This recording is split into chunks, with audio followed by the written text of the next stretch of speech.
Well, hello, everyone. Welcome to Colored Commentary, colorful conversations by colorful people about Christianity, culture, and race. I'm your host, Marcus Lloyd, and with me in the studio, as always, is Mr.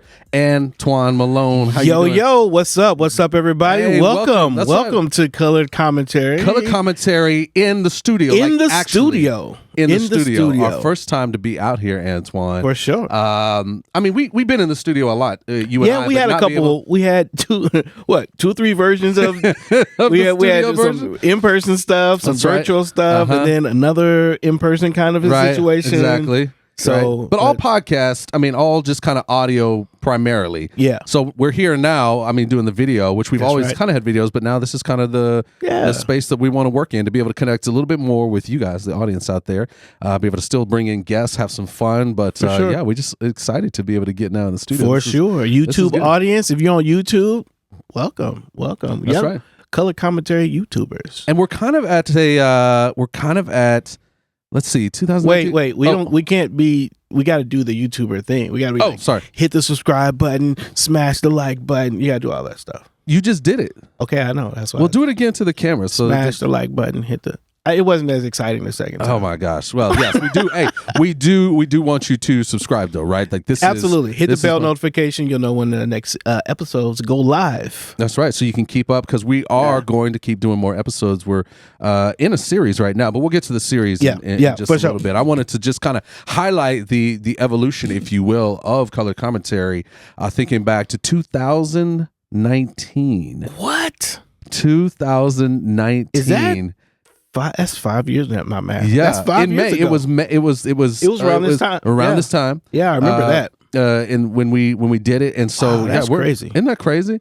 I guess it was right before all the mayhem. It was before. Of 2020. That's exactly. We got several episodes. We got, I don't know, like 20 episodes in, and then all of a sudden we were out of the studio because we had to be just out of the house. That's right. Doing COVID, stuff. Oh my gosh, had to buy equipment for a house, and then just kept upgrading equipment, and finally did our own thing at our own studio, and here we are, 5 years later. Here we are. Still going. Stuff going. There's still stuff to talk about. It's not that anything's gone away. There's still stuff to talk about. The same things we're kind of saying. That's right. I'm just some of them. I've gone back and I just looked at old episodes and I'm just taking those. We're just going to rehash the same ones. Yeah. Bring our wives in again. Yeah, that's right. That's another Lisa's episode. But look, this is exciting because this is a series and this is something we haven't done in a while, at least this extended way before, right? So what we're going to be doing for the next several episodes, in fact, just kind of this season, is we're really going to be kind of taking a look at this concept of what does a Christian and what does it mean to be a Christian in the public square, particularly when you're talking and thinking around politics and governance, all those things. Like, what does it look like? What does the role the Christian plays? How do they do it? So we're going to have several episodes, just bringing in some folks, having some conversation, and be talking more about that to see how can we really play into that public theology and make sure that we are out there as Christians engaging that space. So I'm excited about that. And so today, especially with it being obviously a political an election year. Yeah, absolutely. That's when we're kind of starting this and doing it. Anybody who's going to listen to this afterward, this is done in the 2024, right, during the election. And I think there's things that are going to be really applicable, not just for an election season, but just around. Because as you know, Antwuan, as far as politics is concerned, it is not just about a presidential election. True. Right? True. Right, it's all the time, right? And I know, my father has been an elected official in Houston.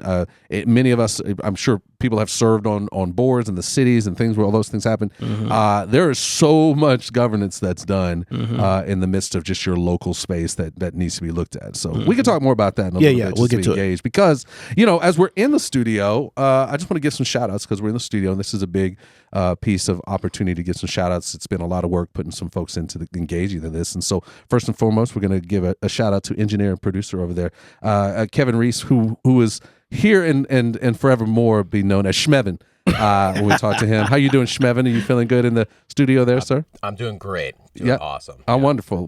You look good in there, man. I like the look. It kind of looks like a villain layer in there. It's a villain layer. There's a lot of buttons. Are you saying Steve's a villain? No, Steve Harvey in the back. What's Steve doing back there? I told him I didn't want none of that in there. What? Are we? Yeah. Nah. No, shout out to Kev in the villain lair. Yeah, the villain lair. That's in the exactly corner right. there. That's right. That's right. Going around the room as well. We're gonna have folks that are kind of sitting in as well, but we've got who we can't do anything without in the midst of Threaded, as you know. Absolutely. Many of you have been a part of Color Commentary. You hear us talk about Threaded and the organization that's kind of powers this, right? And so we've got our executive assistant in here. We call her the Pepper. Her name is Janelle. How you doing, Pep? Hey, how's it going? Good to see you. She loves being in the camera. It's her favorite thing. No. This is the part she lives for, right? This is Yes. when she got hired. She's like, "Look, if you can find a time for me to be on camera, that would With be a microphone. amazing. With a microphone, With a would be absolutely microphone. fantastic." I think people are going to love. I think it'll be good to have an Janelle, additional Pepper in here. Sprinkle it in. They're gonna love it or hate it, as you do with Pepper. Well, that's right. Can you have too much, or is it Yeah. just enough. just enough? Start Pepper? sneezing right Yeah. And we'll probably try to add a few segments in as we go through. So if Yeah, you've we're been- gonna add some new stuff. That's right. So if you've been with Color Commentary, we love having conversation. We get to the issues. We have a lot of fun. Yeah. And so we want to add some of those segments in there. And so I was thinking, I was kind of pondering, like when we got started, okay, so what kind of things can we do? We're in the studio. What could be fun? And so there was an idea I had for a segment that I think I don't know if it's fun or not. We'll see. We're gonna try. We're going to try it, right? And this is a segment that I like to call Say What? Right? So this ultimately Say What or Say what? Say what? Say what? Saith what? Saith what? Yeah. As Antwuan likes to put it. KJV version. That's right.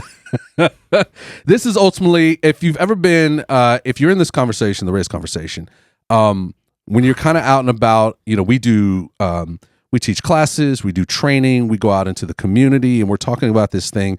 We're online, right? And sometimes you're watching not just how people are interacting with you, but you're just being, I'll just say it for me, just being black walking around. Yes. Occasionally, you just hear things that when you hear them, you go, say what?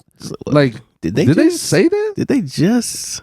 Yes. Yeah. Somebody right now Yeah. knows they're thinking right know now. exactly. They know exactly what They're you going, just. yeah. They're like, yeah. Oh man, that just happened to me on blah blah blah. That's day. right. And This person said this, and I didn't say nothing about it. But I went back to my car, and I was like, and I was like, you better not. did they just say? I wish somebody would. Yeah, exactly. Yeah. So say what moments? Say what? And so we're compiling a list. If you are a listener, We're compiling a list. We're compiling a Find us on Instagram or wherever, and tell us where the say what moments please, are in your life. Say what. You can go to _threaded Instagram. You can find us on Facebook, wherever. Just send us something. Message us. Tell us your say what. Absolutely. Because it may wind up on the show like today. That'd be kind of cool. You'd be like, hey, this one came from exactly. Should we expose people? I don't know if we should be telling people where these came from for sure. This came from Jane. We can say first names. I think everybody should be Jane and John. It's just like yes, this is Jane talking about her cousin John. But we could say first names though. I don't know. We can talk about it later. Okay, it's a new segment. People may hate it. So, but we're gonna get our first say what, and it's coming from Pepper. Pepper, Nate, you didn't say this, Pepper. You did not. Thank you for Let's the just be clear. clarification. Yeah, thank you for the clarification. Yeah, absolutely. You did not say this, but feel like- you are gathering the list, and you are throwing them at us so that we can respond to them accordingly. So, right. Pepper, give us our first saith what moment Do you here. need a minute? Just take a minute. Do we need to? What do We're we gonna need? we need a sounder at some point for this part. Of This is we got it. No, I don't know if we want a drum roll of this. We need like a heartbeat, like yeah. prepare your heart for this. All right, let's go for it. All right. If I closed my eyes, I couldn't tell he was black. He sounded just as smart and articulate. Wow. Wow. Yeah. Everybody together. Say what? Say what? Okay, so Okay. my man or my woman said, if you close your eyes, Okay, taking out race altogether, if you, I guess, or adding to it. I don't know, if you close your eyes, then I couldn't tell the difference. Yeah. between his intelligence level. Yeah, but it was. I couldn't tell that he was black. Is that right? Yes, I couldn't tell he was black. I couldn't tell that he was black. Wow. Okay, so breaking this down, right? Like, so A, jive turkey. We going back. Maybe I just throw a jive turkey in all of my language to make sure the people, when they close their eyes, that's just so you know, okay. they know that I'm black. It's funny though, right? Because ultimately you're delineating that there's the sound, that is black, and there's the sound that is white, and so that'd be a determination, right? And some people might argue with that. I mean, argue for that. Yeah, absolutely. But the argument was like smart. Yeah. So that's where I just want to. I'm taking it piece by piece, right? Bad, so we're just dealing with the fact that in the underlining idea about that comment is that there is a black sound, and if you don't sound like the black, then you sound like something else. Yeah. Now that works from all angles though. All right. Like what do you mean? Yeah. Like I remember my daughter going to school. And she said, she came home one day and she said, I don't sound black. Sure. Because she was talking about how she enunciated. Yeah. And she thought someone in her class had told her that she didn't sound black. Yeah. But so that's what I'm talking about, right? Like we've got this sort of distinction that there is a way that you talk that makes you sound black and a way that you talk that makes you sound other, or let's call it white in this particular deal, because that's what I think they were talking about. And the descriptors to being not black sounding are smart and articulate.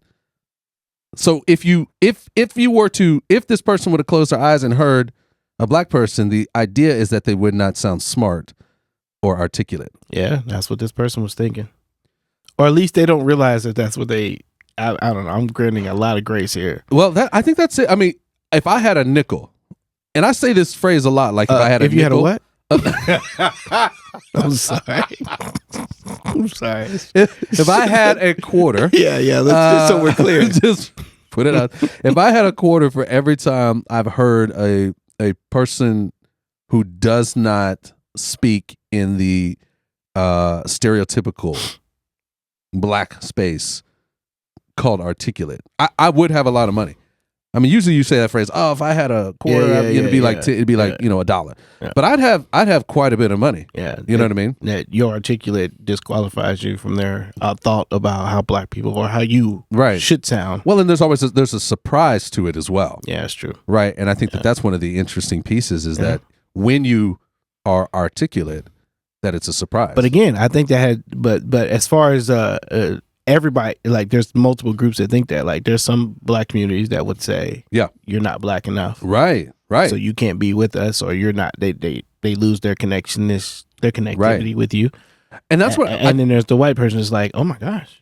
Well, I can't believe that you're this articulate. That's right. Oh, So it has an issue on both sides. Look, anybody who's ever heard the podcast can probably hear that, right? Like the way I talk, right? It's articulate, right? Yeah. I grew up in a predominantly white space, so that's the space that I had to maneuver through and during the predominant time of my being engaged. And I don't know if your folks were like this, but when you're growing up, like my parents were like, we're not saying it like that here. You know what I mean? No, we didn't have that growing up. Yeah. There were times where you're like, no, you're not. No, we're not doing it like that, right? Because when I go out in my world that I lived in, immediately things happened. You had to have a certain way that you did it. Yeah, you had to say presentation. It's a presentation. You present yourself. Yeah. What is it? It's not identity politics. It's the other one. It's a presentational piece. Yeah. Right, where you knew that to maneuver around the space that you had to code switch into these types of sounds. But it's kind of an insult on both sides, right? Because here's how I see it: if the idea of being sounding black means you sound stupid and inarticulate, right? Then for me, if I'm a black person, to get on another black person for not sounding stupid and articulate is a problem, right? Yeah. You see what I'm saying? Yeah, it's a conversation I had with my daughter. Like, actually, it's not black or white at all. It's just you speaking the language. But for her, she had to overcome this whole thing of maybe I shouldn't talk a certain type of way. And again, who gets to determine what language and kind of articulation is smart and articulate, right? Because, and I think that's why we're talking about it too, is because it's not just, it's obviously, I mean, when we were growing up, it was a lot like that, but even now, as you're talking about the people who are coming into the country, right, with a lot of immigration, you're seeing it become more majority minority. You're going to get a lot of people from a lot of different spots. They're going to come in with these accents, right, because English is not their first language, right? Right. And so, but when they speak English, they may not be articulate from an English standpoint because they're having an accent that comes along with it. So does that automatically disqualify them from being smart, as well? Yeah. Nah, it might in people's view. It's an interesting. There's a lot of dynamics to it. Yeah. There's definitely a racist dynamic though to some of it. The problem is that you are initially believing, based on someone's appearance, that they have some level of language articulation that dictates their intelligence level, which is the part that's racist. Yeah. Because if anybody, I mean, just to be clear, like intelligence is not necessarily determined by your ability to master the language. Absolutely. And there are lots of people who are extremely intelligent and highly educated. Yeah. But there's lots of people who are extremely intelligent and just not educated. Because intelligence is not based on your level of education. It's based on there's an actual quotient, right, to measure your intelligence, right? Yeah. So there's lots of people who don't speak the and I'll call it even the American English, because you go to Britain, exactly, they looking at you like as an American, they're like, oh, what an idiot. I know, right? Because you're not speaking the Queen's English. But that's the problem too. Is like there's some level. This goes back to Saudi's hierarchy. Go back to this history of white supremacy, really, in which you've got this hierarchical value of humanity that you can trace back to anybody. I'd always think about Carl Linnaeus, who is this father of taxonomy, human taxonomy, and he kind of took all the races, if you will, and categorized them by value. Europe at the top, European white at the top, black African at the bottom, and everybody in between. So anybody ultimately who doesn't speak, if I can say it, the Queen's, the white English version, automatically is downgraded in their intelligence, in their ability to articulate. So this phrase of the say what segment is just continue to perpetuate that bias. Moral of the story: don't say stuff like that. So don't say stuff like this. Can I ask a white man clarification question? I don't think you could ask any other question. Honestly, I think that's the only question can you ask. You can ask. You can't ask a black man's clarification. Would you actually? I'd like to see. Could you ask a black man's clarification question and see if that's you're going to be on our next? Let's see how he articulates. Say what? Yeah, I don't think I'm going to do that. But so I mean, but we're not saying there's an acknowledgement that oftentimes a person of color, that their voice might have certain tones that you might be able to close your eyes and hear a voice and say, I think the voice I'm hearing is black, but it doesn't have anything to do with intelligence. It just has to do with the sound and the tones of their voice. It's not always right. So Kevin, what I'm gonna challenge you with is I would like for you to try to emulate what that sound might be. What would it be that if I close my eyes that I would immediately be able to pick up that you're black? Like, what would that actually sound like? I don't. No. Don't fall into that, Kevin. Don't let him do that. Don't fall into trap. But that's what we're saying, right? You're like, okay, but there is some tone. I'm like, but is there now? If there were like African, like you said, accents are one thing. Right? You can pick up an accent, sure, and you're like, oh, I didn't realize this person would have this accent. An accent is one thing, maybe, because you might look at someone and you might think this person is from a place that would have an accent, and you might be surprised that accent isn't there, or that an accent is there that isn't. That's a different kind of thing. But we're talking about this smarts and intelligence piece. That's the part that mixes it all up. Yeah, I think that's, and I appreciate Shmev and what you're talking about in there, because there's a part of my own theology, if you will, that believes there are uniqueness in the midst of race and cultures and things that can be articulated.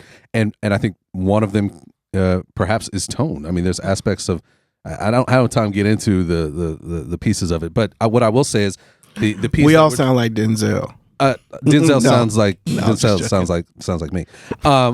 So no, but I think it's just whatever the tone is, whatever it is that there's a value associated with it. Yeah, and that's the issue. That's the issue, right? Yeah. So hey, different is fine. Value is that's usually where it's going to get. So yeah, okay. That's good. There it is. Good. That's not bad. That's our first segment of Say What? Saith what? That's right. I appreciate that. Thanks for jumping in on that, Pepper. Thank you for voicing all of that. And again, if anyone just coming in, she didn't actually say it herself. Somebody else said that. So we're just reading. She's just wearing the T-shirt right now that has it written on it. Thank you again for that clarification. On the back. Yes. Were we articulate enough to clarify that for you? Thank you. All right. Good stuff. And so for the rest of the show, we just gonna talk like this, son. No, just playing. You had like a Brooklyn. That was a Brooklyn Bronx kind of thing. Like, yeah, you did mix the Brooklyn and the Bronx. Yeah, that's good. Yeah. I like that. But for the rest of the show, we are doing a series, right? We're in the series. What is it like for a Christian to, or how should a Christian engage in the public square? And I think for today, what we want to talk to, again, there's lots of issues, lots of conversations to have, but as we are thinking about if you're in an election season, which is really all the time, whether it be in a presidential election, something in your city, right, local governments, if there's certain bonds that are coming up, like being able to think about those, how does the Christian engage? And really the first question is, should the Christian engage in the political conversation? So that can be in a couple ways, right? Like, should they vote? Right? Should they campaign for different ideas and candidates? Should they run? Right? So those are kind of three aspects of it. So, and we know that there are Christians that think on both sides of this thing. So today, maybe we'll try to have a little conversation about the yays, the nays, and maybe where we. I wonder if we'll end up in this place where we were like really telling people what they should think. I think it is just kind of teasing out. Yeah, teasing out the question. Because I don't know if we fully. I don't know we're exactly in the same place on it. Yeah, exactly. So I think they'll probably get a little bit of that just from our own engagement. Which is fine. Right? I'll just leave. I'm taking my pillow and going home. Taking this yellow pillow, and we're out of here. That's right. What we can do, Antwuan, is we can vote. Have the people vote to see which should we vote? Yeah, exactly. That's what we're trying to do. Well, let's start there. Should Christians? I think we would agree that voting is a should. Now, this is where there's a delineation. Okay. I think there's some people who would say that it is Christian to vote. Like it's your Christian obligation, and some people would take it to that level, and I'm not sure that I would take it to that level. But I would say that voting's fine. So just because I know, like I get folks who come and like I'm thinking about the ways in which, say, Jehovah's Witnesses think about really all of this stuff. Okay, they're like, look, this is not our home. Yeah. I'm not being in the military. I'm not pledging any flag. I'm not voting. Like I'm gonna just kind of be in our own space because I got friends and people across the world that are my family and kingdom. So I think there are people who are coming at that, and the conversation that you're saying on that other side is that that there is a version of Christian who's out there who's like, this is our Christian duty to do it. You said obligation, right? Yeah. I'm not completely against that. You're not completely against it being an obligation, right? Because I'm thinking about it in terms of like stewardship of what is it, gifts and privileges. If I can put it into that conversation, like particularly, here's what I would say in America, particularly, where you actually do have the privilege to speak into how your society is going to run. It feels like, and I'll say it in two ways, it feels like not participating in that is not taking advantage of a privilege that you have. And it also seems to speak to who is privileged that can afford to not do it to some extent. You know what I'm saying? Yeah. So there's plenty of people. I'm hearing you. Yeah. So I'm not saying I'm sold completely on this, but I'm just thinking about it in terms of, now here's what I would say is I don't say it as there's a biblical mandate or there's some sort of scripture or even it's sinful not to vote. You're not, correct. That's not what you're saying. Right. I think it's a waste of your influence and your stewardship to not do it. And I think I think that there's plenty of people throughout history in countries all over the world that would kill, right? Now that would love to have had the opportunity to actually speak into how their society was running and how they were living in it. Yeah. But what you just described is something that's not obligatory. That's true. It's just very, it's just highly, you feel very it's just going to sound probably less, but it sounds opportunistic. It's a more opportunistic way to say, and you said it well. How it's a stewardship question. How do I steward well my place as a citizen in a country where my voice can make a difference? In that governance or in that place, and how do I do that in a way that honors God and is on mission with God? And I can see where there's a great thing there. The tricky thing about this question is that America is a democracy, and when you look at scripture, or a republic, scripture,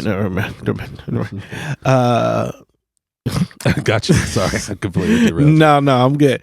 But the scriptures, we don't see in scriptures in the Bible where Christians existed in that.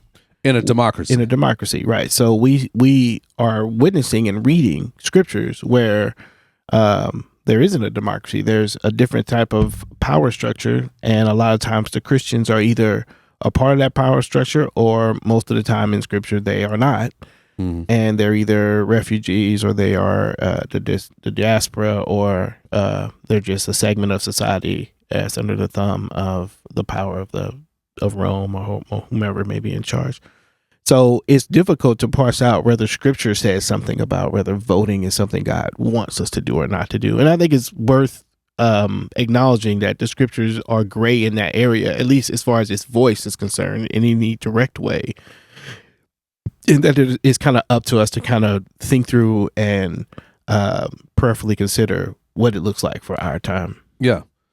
And I think we have to be careful too of thinking about it in very American ways. Yeah. Right. And what I mean by that specifically is this value of individualism. Right. So there's an aspect of where I think in this conversation that individualism versus collectivism plays a part. Yeah. And that in an individualist country, you go, well, I don't have to do that. It's not a big deal. It's just one vote, mine.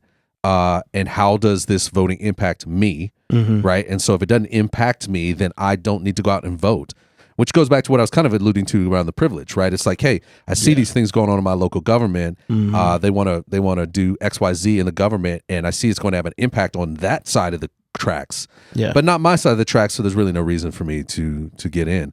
Once it comes onto my side of the tracks, then all of a sudden I want to get engaged with it. I want to vote for it because it's impacting me. Yeah. And I think we have to, as if I can say it like this, I think it behooves Christians particularly to try to think more collectively in this. Not just because people should think collectively, because they should think about their environment and their city and those kinds of things.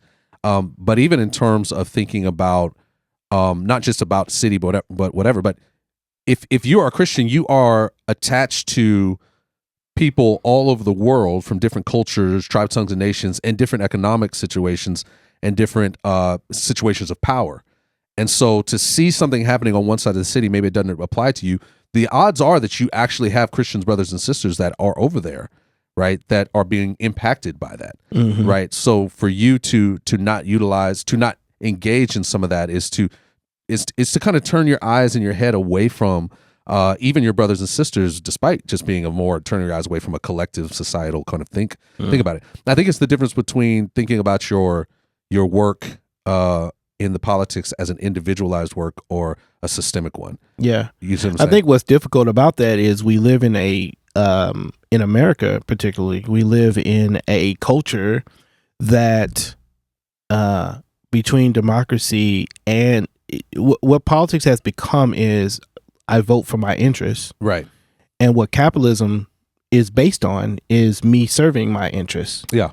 And so both of those systems are teaching us to think most about our individual selves. Sure. And what serves us best, and to act and participate in social life as it pertains to our interests. Right. And so it's difficult to have a communal way of thinking in an American system that is built around,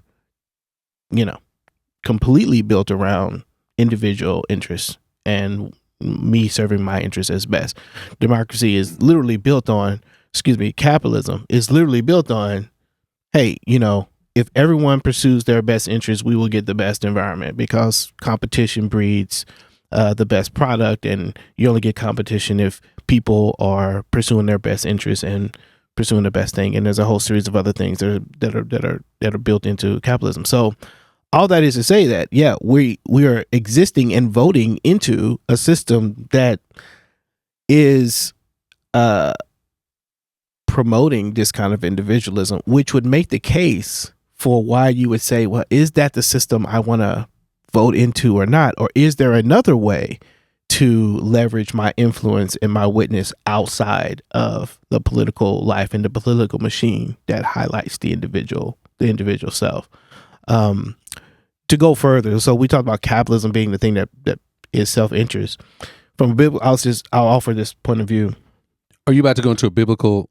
Kind of, not really biblical, but I want to make sure I get an opportunity to articulate something on that point. On what? So go ahead. Then I was just thinking, you might be alluding to this. I think there's ways in which, again, we talk about capitalism as if it's actually functioning in this country in a fullness, but we know historically that there are ways in which people have intentionally maneuvered into the political space for the betterment of others. Sure. Right? I mean, you and I wouldn't be sitting here at this place with these folks who are with us, the Peppers and the Schmevens, right? Because unless somebody utilized their privilege and their opportunity at the political space, particularly Christian, I mean, you can go all the way over to, the Christian or the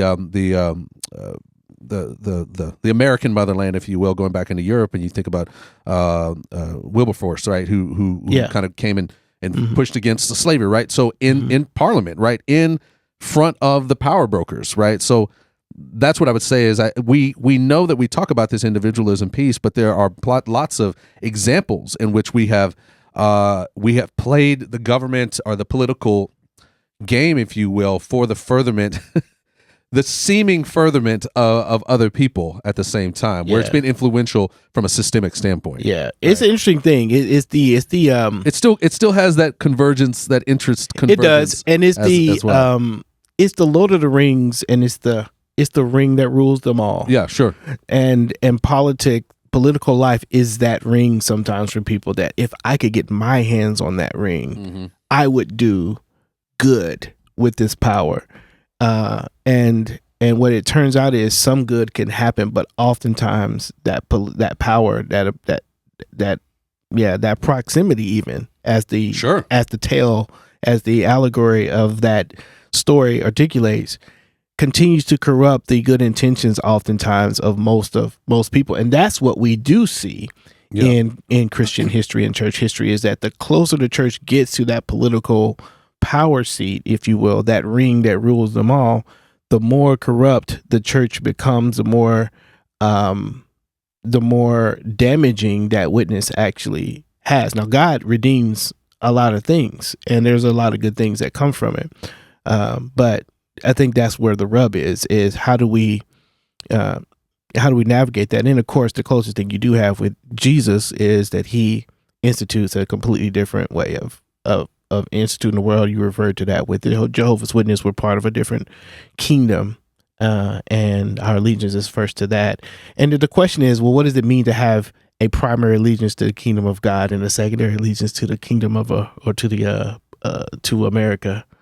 And where did the line start and stop there?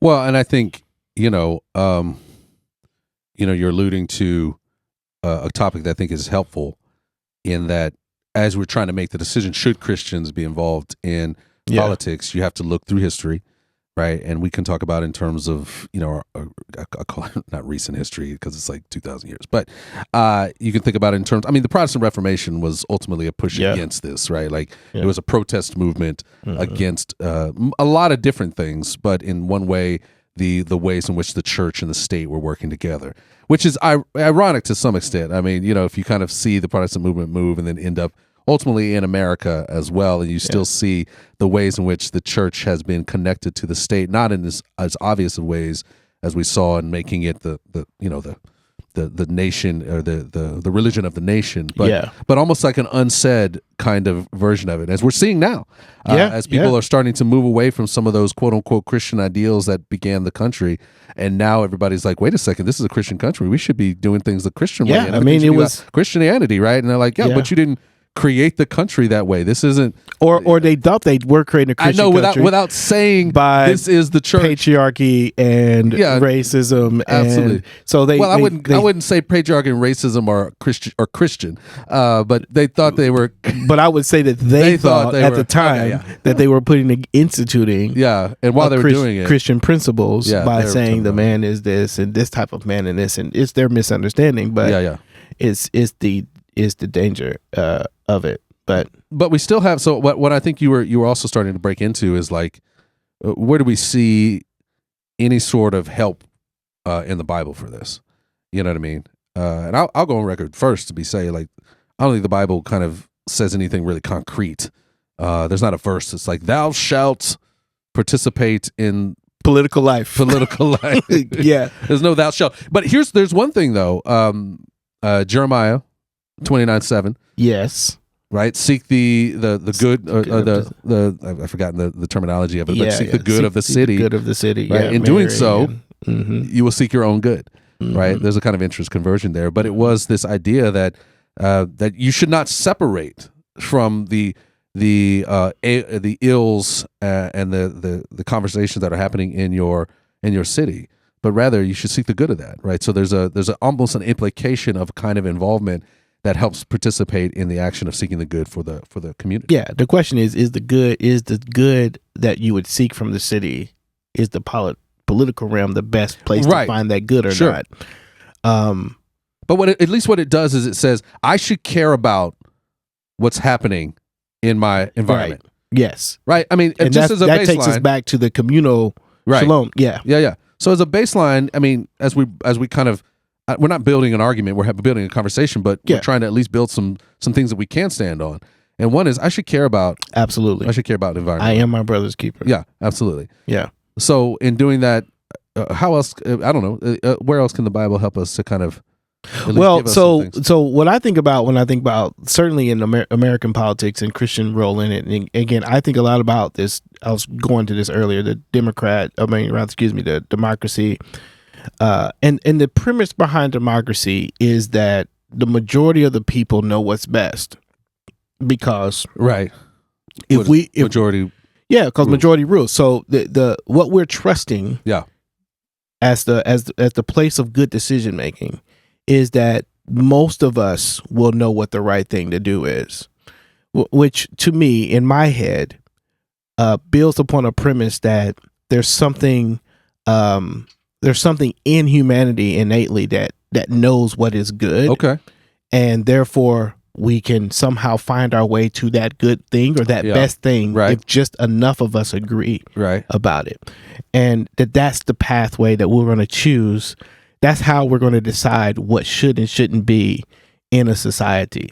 And I find that runs up against my theology about who we are and how we as individuals understand goodness.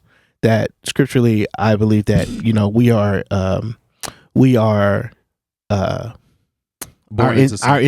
born into sin, and so our instincts are not going to lead us to the best things.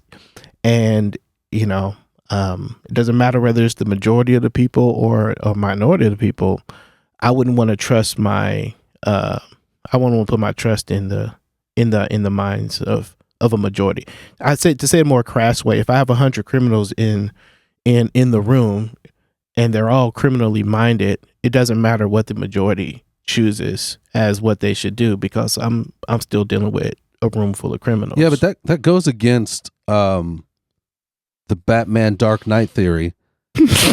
Lord of the Rings. At the end of the movie, where you got the boat full of criminals who have to decide whether they push the button to destroy the other. So I'm sorry, Batman tells me that you're not right. Batman tells me that you're not right. I don't think you got it. So Jesus comes and he's like, "Hey, what we from a how he did? He didn't. I'm just gonna go right past. All right, yeah. Well, but my thinking is, Jesus comes. He says, "I'm a king. I usher in a kingdom, and that governance model is that there's a singular source of good determinants, of social determinants. But in the kingdom, we assume that God is the one who is that Jesus is that king, and therefore, and since he is good, he will make all the best choices. So he doesn't offer us an opportunity to weigh into what we think would be good. He just says, as king, this is what the kingdom is. And so I think as we try to, for me, navigating, following a king for which I really don't have a say in what's good or not, I have to trust that the king knows what's best and I'm going to follow his rules, and living in a society that is telling me that maybe if I'm a part of the majority group, then I could probably be right and we should be right. There's a tension, I think, between those two things, especially as it pertains to Christians. And when we say, hey, America's a Christian nation, we're assuming that America, the American Constitution, the founders of America have determined the best way to do things and find an allegiance to that instead of trusting Jesus as king and his way of life as being the best way of life. And when the two mix, Jesus is generally demoted and our self-interest is typically promoted, and we end up overly blurring those lines and coming up with some form of Christian nationalism or American pride that's baptized into Christianity that shouldn't be. Suddenly now we have Jesus draped in the American flag. We're having an AR-15 and doing all the things that are American, where and believing that democracy is a biblical principle, and believing that capitalism is anything that we would attach to Americanism, some biblical principle, when it's not. I'll say one more thing and then I'll let you comment. When I will allow you to comment. But so our preamble is like, we the people. I've said this before, but the preamble is saying we the people. The power is in the people. So we the people of the United States, in order to form a more perfect union, the people will establish justice. The people will ensure domestic tranquility, provide the common defense, promote and general welfare. The reliance is on the people to do that.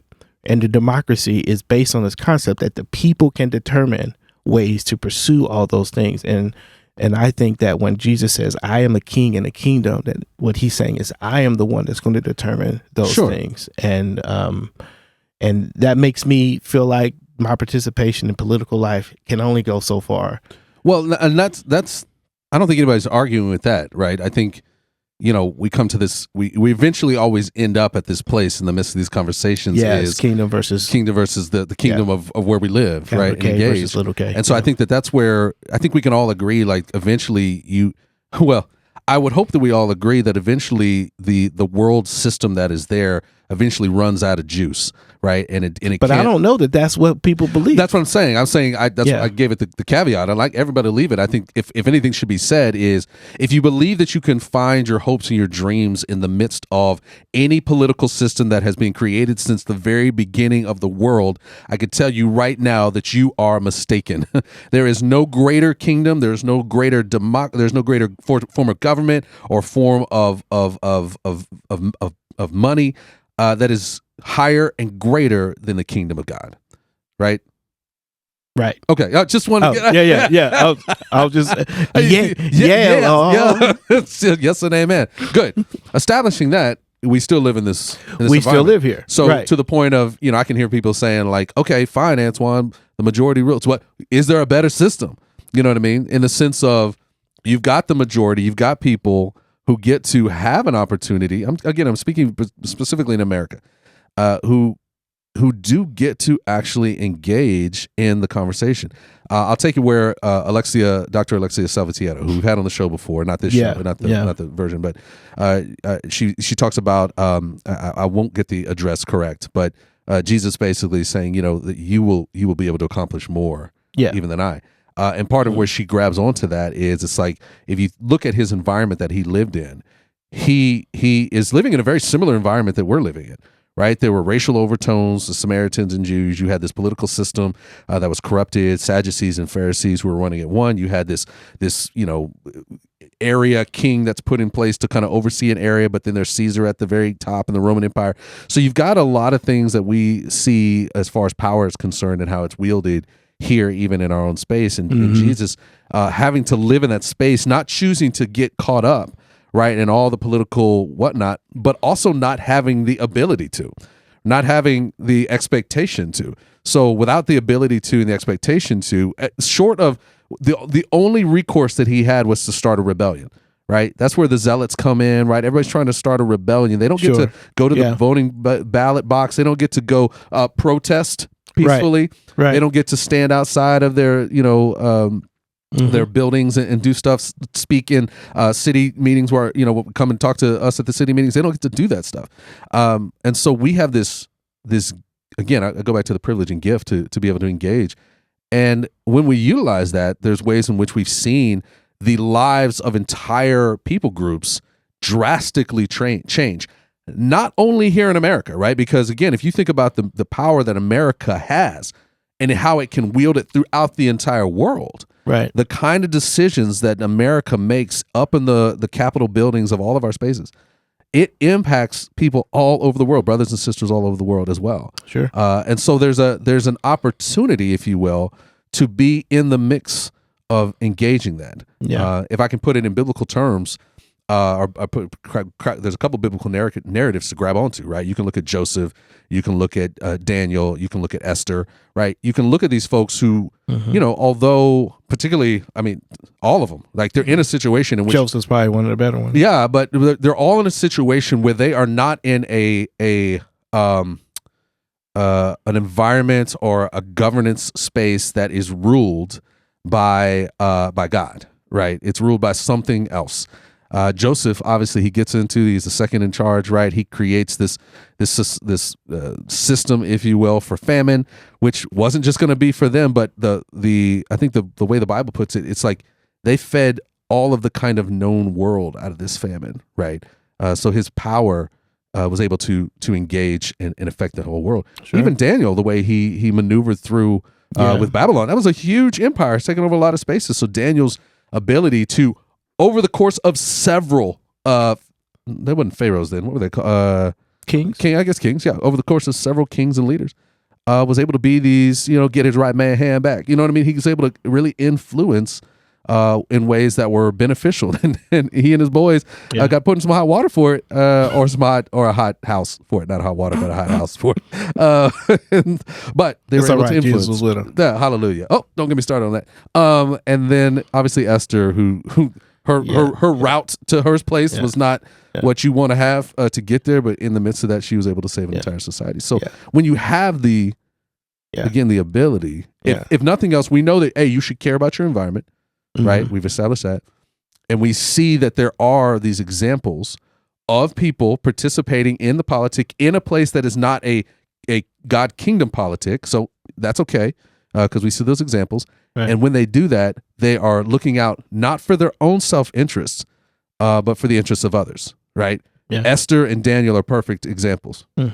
Esther goes in and sticks up for the people. She may die. Daniel goes in, sticks up for God, sticks up for the people. I'm not standing. Shadrach, Meshach, and Abednego, like they ultimately paid the ultimate price, and then God pulled them out. So I don't know. Those are some places I think that. Yeah, there's those. There's a few that influence. I think the issue comes down to how much. It's not if politics or governance or the political space is a place to. Let's see. Well, how can I say this clearly?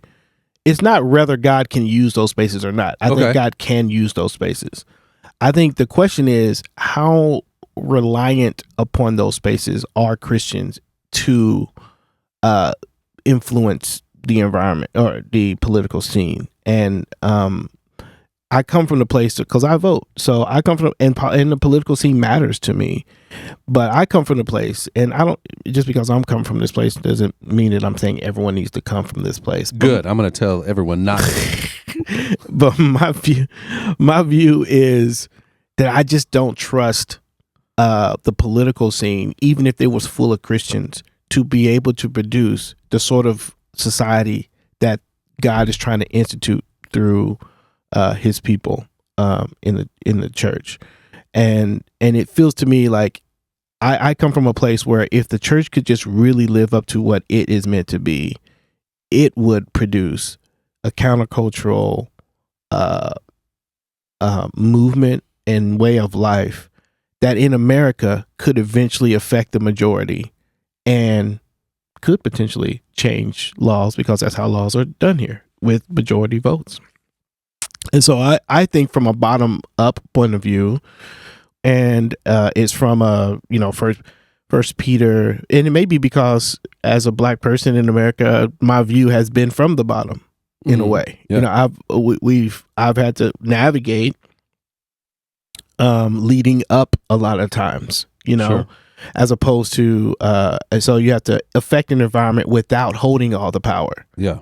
And you have to do that through example and persuasion and all the different things. And I feel like what Paul is talking about in Peter, and even what he's talking about sometimes in Romans, where those verses that get taken out of context. You're talking about Romans 13. 1 Peter 4. Yeah. He's talking about not overly being so concerned with the political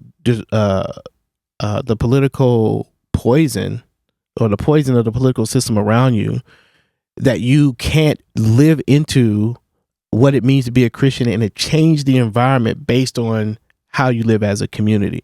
And we see that in Acts, where he's like, the world turns upside down because the church exemplifies a whole different thing, and it's the economists, it's the marketplace, it's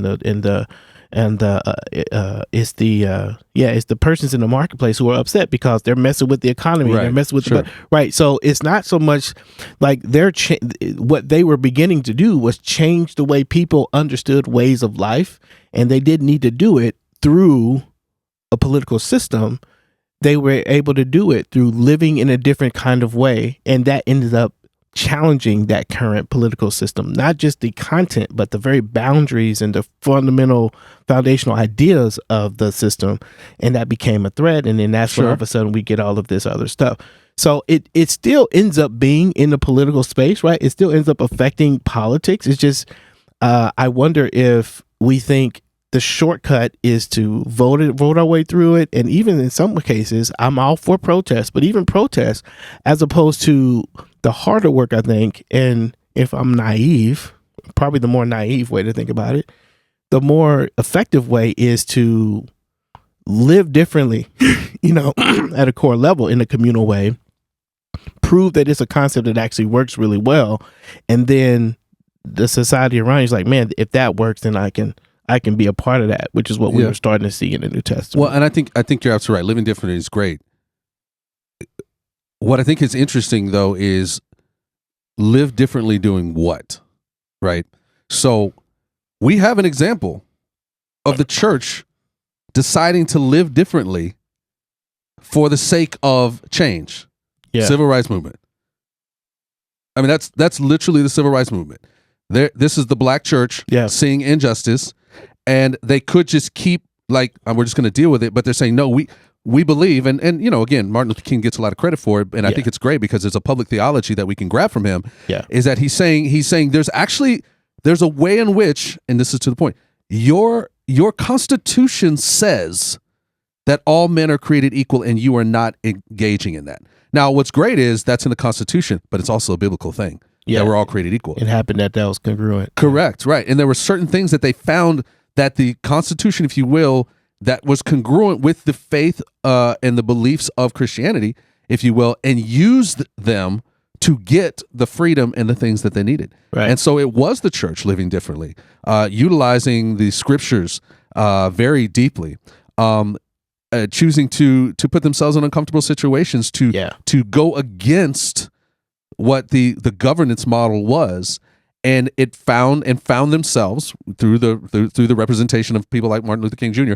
in government hierarchies where they could now change, where policies were changed because they had developed a power amongst the people. So I think there's a both and in the midst of that. There is, and to your point, what it is they were trusting in the power and the validity of how God wanted humans to live, and they were pressing their government that said they agreed with that in their government spaces to do it.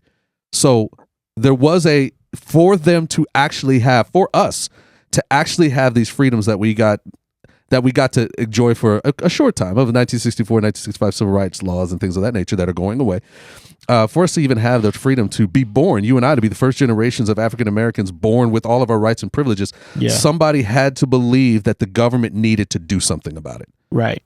And so there is a place, I think, that we do, if we live in a society that's not the kingdom of God, that we do have to trust in the government. And because remember, the government was not the government. Governments were God's idea, right? Like he created these kinds of things, of a way in which people had to be hesitantly. Yes, absolutely. Well, here's what I'd say is, it's sort of like, do you need a king? No, but here's what I would say is that version hesitantly. But even as you go back into the Levitical places, right, and you start to, and even what is it, Genesis 9 or something, where you start to see that there's this, it's not hierarchy, but there's this, there's a governance that's being put in place. You can even go back to the New Testament immediately, right? First thing they had to do is the Hellenistic Jews were getting treated differently, and so they had to create a council of people, right, that would oversee this, even for the church to be effective. So government is not a bad thing, and it's something to be trusted in. But we have to almost pull the government to take on their better angels that are, I think, divinely, in many places, divinely placed by the Creator, so that we have something to draw people toward that they can engage in. Yeah. That's interesting. Yeah, I mean, again, I think I don't know where we are with time, but I think that in my view, and I think where we both agree is, I think government is a viable way that God uses government in the political scene for His purposes, and that His church can be involved in that. I think that we both believe that we're both saying that we cannot live our lives for ourselves, and that we are supposed to give ourselves away to each other and be communal, and that's a necessary thing, and that will inevitably lead itself into communal thought, which will take us to some level of governance or political conversation at some point, like for it to reach its full end. And I don't disagree with that. Where I come from is how much stock I put into the political process for actual change versus the more ground level place, and rather where the first domino is and where the second domino is. And I come from the place that I would rather I'm happy to vote, I'm happy to contend for the things that I want to contend for, but I would rather spend my time trying to witness and influence the minds and hearts of people through the gospel around me, and to do that well. And we don't do it well. I don't do it well. The church doesn't do it well. The church doesn't do it well. We're stuck in capitalist thought. Isn't that part of it? We're stuck in power thought. We're stuck in self-interest and kingdom building thought.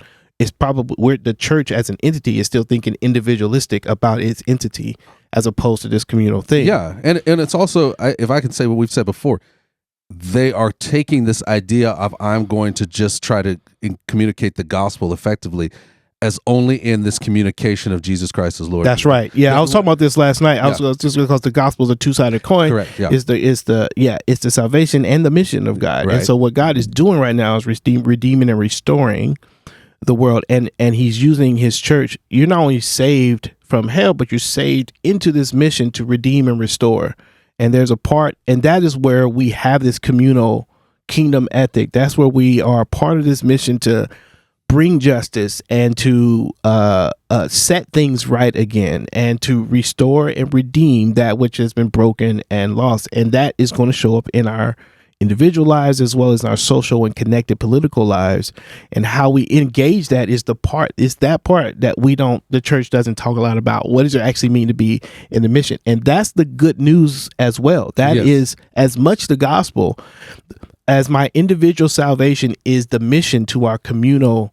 I don't want to call it salvation because I don't want to cause all the Theo bros to blow their head up. Yeah. But there is good news. Before Jesus went to the cross, it was good news to those who were ostracized to be part of the kingdom. Right, it's Luke 4. Yes, right, because he's bringing those people into and restoring and redeeming what was broken, and they get to actually be a part. And he says, I'm bringing in something that's brand new. And we just don't spend a lot of time understanding the gospel, what I call the B side of the gospel, well enough. And if we do understand it, we certainly don't talk about it with the level of emphasis that we talk about. Man, you got to make sure you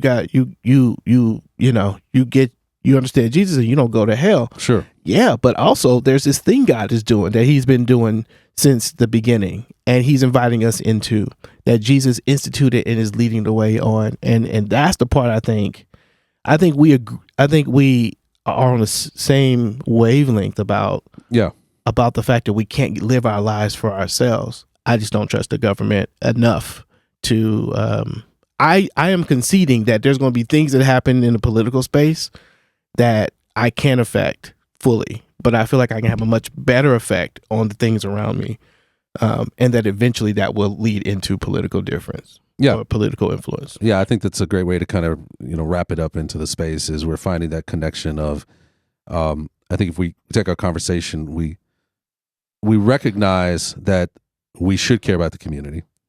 We recognize that the governance is from God, so it's got opportunity to do a lot of great things. It's been put in place, and the to your point, it's put in place to protect those who don't have the voices. Right, to give opportunity, make sure, right? This is where Jubilee comes from, right? It's like, no, we want to make sure that everybody has the opportunity to flourish. We see that there are people historically who have participated in government in the Bible, right? With Daniel and Joseph and Esther, you can look and see in their lives that you shouldn't say that there's no place for it because these folks can do it, and that a Christian in the space of government can actually make a difference that can impact whole people groups, whether it's a biblical model or even Black church and Dr. Martin Luther King Jr., right? So I think if we're looking at that, I still think that there is a level then, if the community is impacted, if governance is okay and it has the ability to protect those who can't protect themselves, if we have examples of Christians who have participated in government and made change that have been swaths of change for huge groups of people, in a country that gives us the opportunity to do it, I don't see why a Christian would not participate to some extent. Voting, yes, but even going deeper in. And I think the church in a gospel conversation needs to see both sides of the coin of preaching the gospel, right, of who Jesus is, but also delivering a model of what it looks like to create a system under his leadership. Yeah. The forbidden fruit of this conversation is the power, and it's the idea which we'll get to in another episode. It is that if I could get the power, then if we, the collective church, Christian if we could just have the power, then we can change things. And that's the thing that Jesus turns upside down repeatedly with his disciples. He say, no, we actually don't need that power to change the world. We're going to change the world without any of that, and it will affect political governance, but the vehicle for power isn't entirely or solely or exclusively or overly influenced by the political space. And so anyway. That sounds like another conversation that we will have at another time.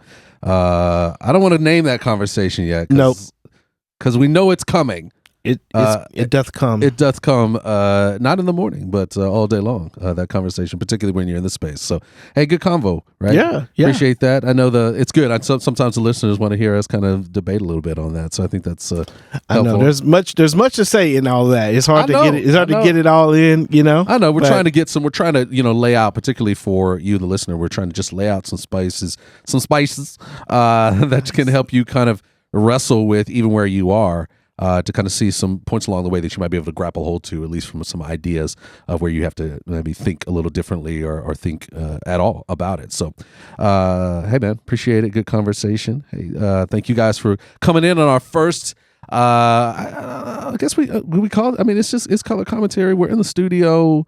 I feel like it needs some kind of 3.0, you know, 4.0. I don't know, man. We've been in this for a little while, so it's doing it. I'm excited though. It's going to be more. We've got several episodes in this series on how Christians can engage in the public space. We hope you'll join us for that as we keep going through. It's going to be a fun time. Again, if you want to hear anything from us, if you want to ask us any questions, you can go to @weare_threaded. Hit us up on Instagram. Let us know what's going on. We did our Say What segment for the first time. So I don't know. It's okay. It was good. Well, we'll see. The YouTube audience, make sure you like, subscribe, hit the bell notification, leave a comment about the Say What. That's right. That'd be segment. Tell us if you thought it was cool, or continue the conversation continue the conversation. Right, yeah. Like what are your thoughts? What would you have done in the midst of that Say What if somebody had said that to you? Right. I'd like to hear it. Right. So fantastic stuff, though. Hey. We're excited that you're here. Again, like he said, subscribe, tell your friends, come back and check us out on our next episode. It's going to be a lot of fun. We're going to have I don't want to tell people. I mean, we'll have the stuff going on Instagram. People will know, but it's going to be a time to continue this conversation about Christians in the public square. So this is Color Commentary, and it's an opportunity for us to come alongside you as you try to color up, if you will, your environment, color up your perspective, being able to see through different lenses. That's what we want you to do. Right. And so that's part of the reason we do this. Glad to have Pepper in the audience here today. Pepper, thank you for being here. Shmevin in the studio. Thank you guys so much as well. And again, always good to have you in here, my friend. And you. It's going to be fun. I look forward to doing a couple more of these with you. Right? Let's do it. Hey, thank you for being on Colored Commentary, Colorful Conversations by colorful people about Christianity, culture, and race. We are always here to help you stay colored.